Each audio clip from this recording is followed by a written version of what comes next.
Il cuisine, il talonne, il questionne pour obtenir les vraies réponses.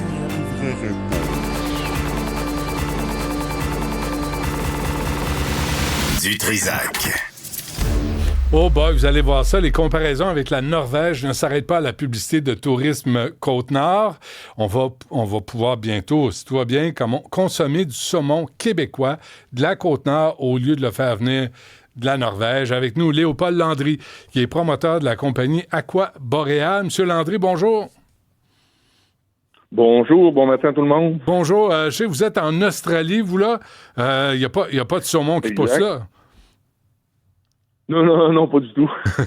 Alors, expliquez-nous, c'est quoi le projet nommé Aqua Boreal? Bon, le projet, premièrement, faut pas oublier une chose, le saumon au Québec qu'on consomme, c'est 100%, on l'importe. On l'importe des autres provinces canadiennes, on l'importe du Chili, de la Norvège, et ainsi de suite. Nous, ce qu'on veut faire, on veut faire un bon saumon en terrestre, en bassin terrestre sur la Côte-Nord, et un saumon qui va être sans antibiotiques, sans pesticides, un saumon 100% naturel. Puis ça, là, on parle d'un projet de combien, avec combien d'emplois? C'est quoi les perspectives de tout ça? OK. Le projet en question, nous, on a passé le BAP. On a finalisé le BAP le 29 septembre. Et c'est un projet pour 80 emplois. La première phase du projet, c'est 407 millions en investissement. Mais par contre, quand on dit, la presse parle de 1 milliard de dollars, faut pas oublier une chose, c'est pour les deux, la phase 1 et la phase 2. Mais à l'heure actuelle, nous, on s'attarde vraiment à la phase 1, qui est un investissement de 407 millions de dollars. OK. Mais là, M. Landry, là, on parle de jusqu'à 10 000 tonnes de saumon annuellement. C'est du saumon, ça? Oui, c'est du saumon, mais par contre, il ne faut pas oublier une chose, que le Québec consomme 12,5 tonnes de saumon à l'heure actuelle. Fait qu'on va juste combler la demande, même pas combler la demande du Québec. Quoi, 12 000 tonnes au Québec? Oui, 12 000 tonnes que les Québécois consomment. Faut pas oublier une chose, ces Québécois, ils mangent beaucoup de saumon. Hein. Ouais. Quand vous voyez dans les épiceries, les restaurants, et ainsi de suite, c'est toujours sur les menus, puis il y a toujours beaucoup d'offres dans les supermarchés. OK, donc c'est même pas pour l'exportation, là, M. Landry, en tout cas, ce que vous nous dites, là, c'est pour le marché du Québec. C'est 100% pour le marché québécois pour créer une autonomie alimentaire au Québec. OK. Puis vous dites que le premier saumon sortirait pas avant quoi, 2 ans après l'ouverture officielle? C'est ça. Nous, faut comprendre, pour faire du saumon, il faut environ 18 à 24 mois. Ça veut dire que si on a le OK des gouvernements et ainsi de suite dans les prochains mois, on va arriver et on va commencer à la construction. C'est environ 2 ans de construction. Et ensuite de ça, c'est environ de 18 à 24 mois avant d'avoir le premier saumon pour le mettre sur les tables des Québécois. Puis comment on réagit à votre projet? Là, est-ce que vous dites, à part ça, il y a aussi une filière batterie, là, fait que je vais prendre des millions en subvention. Mais comment vous le présentez, puis comment c'est accueilli? Premièrement, si on peut parler, si vous comparez ça à la filière batterie, il ne faut pas oublier une chose, que on va manger demain, on va manger après-demain, puis on va manger dans 10 ans. Ça veut dire que c'est pas comparable vraiment à des batteries. Puis, faut pas... l'affaire, c'est que nous, on travaille sur ce projet-là depuis quasiment 5 ans. On a commencé en novembre 2021. Ouais. On a fait toutes les étapes. On a mis les fonds pour faire toutes les étapes. Les études que le gouvernement nous a demandées, les études que le ministère de l'Environnement nous a demandées. On a passé le BAP. On a fait des consultations publiques à Trinité, volontaires en 2024. On a fait le BAP en 2025. On a toutes fait les études environnementales. On a mis beaucoup de sous depuis 4 ans pour avoir ce projet-là aujourd'hui concret et prêt à annoncer. Prêt à annoncer, mais c'est pas fait, là.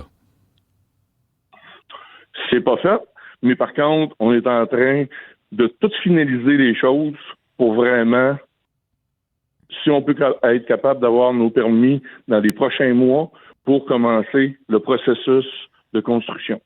Qu'est-ce qui vous manque pour vous lancer? Qu'est-ce qui nous manque? Il nous manque premièrement les permis. On attend après les permis. Mais à l'heure actuelle, excusez-moi, ça fait combien de temps vous attendez? Ça fait combien de temps vous attendez après les permis? Depuis jour 1, depuis 4 ans. Quand on a fait la demande, premièrement, pour avoir des permis en environnement, faut faire la demande. Nous, on a demandé un décret interministériel. Suite à ça, on s'est en allé au BAP. On a répondu, on a fait les tests, parce que faut pas oublier une chose, là. Au Québec, le ministère de l'Environnement est excessivement exigeant. Ils ont été exigeants avec nous, parce qu'il faut pas oublier une chose, un grand projet comme ça au Québec, c'était un des premiers, et il a fallu répondre à plusieurs questions et faire plusieurs études pour satisfaire toutes les demandes. Sentez-vous, M. Landry, une urgence là, à votre projet de la part des paliers gouvernementaux? Est-ce que, tu sais, quand tu es entrepreneur, là, puis je ne mets pas des mots dans votre bouche, je ne veux pas vous mettre dans le trouble, mais si tu es entrepreneur, puis tu mets ton argent et ton temps, puis que de l'autre côté, les fonctionnaires se traînent les pieds, puis ça leur prend des mois à faire ce qui devrait être fait en un après-midi, ça doit être frustrant aussi. Pas nécessairement, parce qu'on comprenait très, très bien qu'il fallait qu'ils prennent le temps, qu'il fallait qu'on réponde vraiment à leurs questions aussi. Ouais. C'est des choses qui prennent du temps. On prend des firmes d'ingénieurs, il faut faire des études en conséquence, il faut fournir les études. Je comprends. Je peux pas dire que le gouvernement du Québec a retardé les choses. Okay. Il a fallu faire case par case, mais par contre, il ne faut pas oublier, le gouvernement du Québec réalise vraiment que l'équipe d'Équaboréal, c'est une équipe conçue de professionnels, puis on est capable de faire ce projet-là au Québec. OK. Est-ce qu'il y a une course à la production de saumon au Québec, là? Est-ce que c'est un marché là, qu'on constate, là, il y a un marché au Québec là, à faire du saumon québécois? Je sais qu'il y a quelques projets à l'heure actuelle au Québec, mais par contre, le projet d'Équaboréal, c'est lui qui est beaucoup plus avancé par rapport que nous, on a passé le BAP à l'heure actuelle. On a attaché plusieurs financiers autour de nous. On a l'équité ramassée pour faire ce projet-là. On est très, très avancé dans ce projet-là. OK. En même temps, M. Landry, puis là, je vous lance la question. Le saumon d'élevage, là, c'est ce dont on parle. Là, on parle aussi de maladies, la pollution, des malformations. Là, il y a eu des cas en Norvège, le saumon avec des plaies, des taches brunes. Il y a eu le poux de mer, juste ça. Là, comment vous pouvez vous assurer que ce saumon-là va être un saumon de qualité puis qu'il n'y aura pas de conséquences à l'élevage? OK. Je vais faire une différence entre le saumon qui est élevé en mer, OK, parce que il y a deux sortes d'aquaculture. Il y a l'élevage en mer en filet ouvert, OK, comme qui est fait en Norvège et au Chili. Et le Québec ne permet pas cet élevage-là. Elle permet seulement un élevage sur terre, un élevage terrestre en recirculation. Qui veut dire que nous, on va poser un tuyau sous le lit marin pour ne pas affecter l'écologie. On va aller chercher l'eau. L'eau à Vétrinité est une qualité extraordinaire. Ça fait 3 ans qu'on fait des tests d'eau là pour vérifier la salinité, les bactéries, toute l'information qu'il y a sur l'eau. Et on va emmener l'eau sur terre. Ça veut dire que l'eau, elle va être contrôlée. C'est pour ça qu'il n'y aura pas de poux de mer. Quand vous dites que les saumons ont des maladies et ainsi de suite, l'eau, elle va être contrôlée à 100%. C'est pour ça qu'on n'est pas obligé de mettre des bactéries, pas des bactéries, des antibiotiques. Des antibiotiques, des choses comme ça dans l'eau. On n'aura pas besoin de faire ça. OK. Le saumon, il va être 100% naturel. J'ai des questions pour vous, des auditeurs, M. Landry. Là, on parle, est-ce que ça va coûter plus cher, le saumon québécois?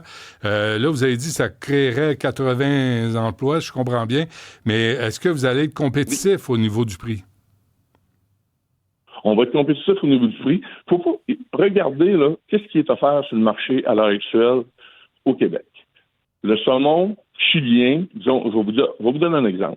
Disons, à l'épicerie, 5 la livre, et le saumon norvégien est 6 Il y a toujours $1 de plus par rapport qu'il est sans antibiotiques. Ça veut dire que ça, nous, on va se compétitionner avec des gens comme ça, qui est un saumon sans antibiotiques. L'autre chose, le transport, OK? Parce qu'il ne faut pas oublier que produire du saumon sur Terre, ça coûte plus cher que le faire en open net en mer. Ce qui veut dire, c'est que le transport qu'on va économiser, parce que c'est des pays qui sont quand même très loin, pour vous donner un exemple, si on fait du saumon au Chili, on part de Porto Montt complètement au sud du Chili, on fait envoyer ça par camion, c'est 24 heures de route. Ensuite de ça, Santiago, Miami, 8h30 de vol, Miami-Montréal, 32 heures de route.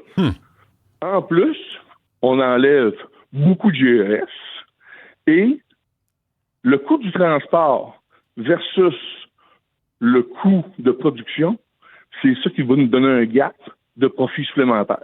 Pour le marché québécois.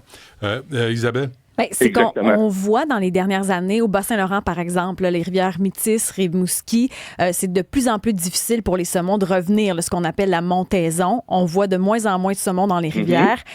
Ça vous perturbe pas, ça, les changements environnementaux, justement, du fait qu'on le voit au Bas-Saint-Laurent, mais on l'a vu aussi sur la Côte-Nord, la rivière Godbout, entre autres, où, avec les feux de forêt, c'était difficile de se rendre là-bas. Ça, c'est pas plus tard qu'il y a quelques années encore. Est-ce que ça vous fait pas peur, justement, qu'au Québec, on a de la difficulté, justement, avec nos saumons? Il y en a de moins en moins.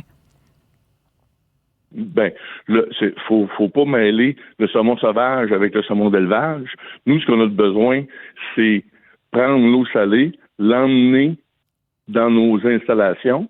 Et le saumon sauvage, c'est sûr et certain qu'il y a peut-être des problématiques au Québec, mais la beauté chez Aquaboreal, c'est qu'on prend 100% de l'eau salée dans le golfe, de bonne qualité. Et pour faire les petits poissons, parce que pour faire des petits poissons, pour répéter la nature, il faut un petit peu d'eau douce. Ce qui est bon pour nous, puis ce que le ministère de l'Environnement aime, c'est qu'on n'ira pas chercher de l'eau dans les rivières et on n'ira pas chercher de l'eau de surface. On n'aura pas de puits. Ce qu'on va faire, on va prendre l'eau salée et on va la dessaler en osmose inverse pour faire l'eau douce qu'on a besoin. Ça veut dire que tout l'environnement extérieur, on y touche pas du tout. On contrôle les paramètres. Bon. Alors vous attendez une réponse à quel moment? Là? Quand est-ce qu'on va goûter à du saumon québécois, M. Landry?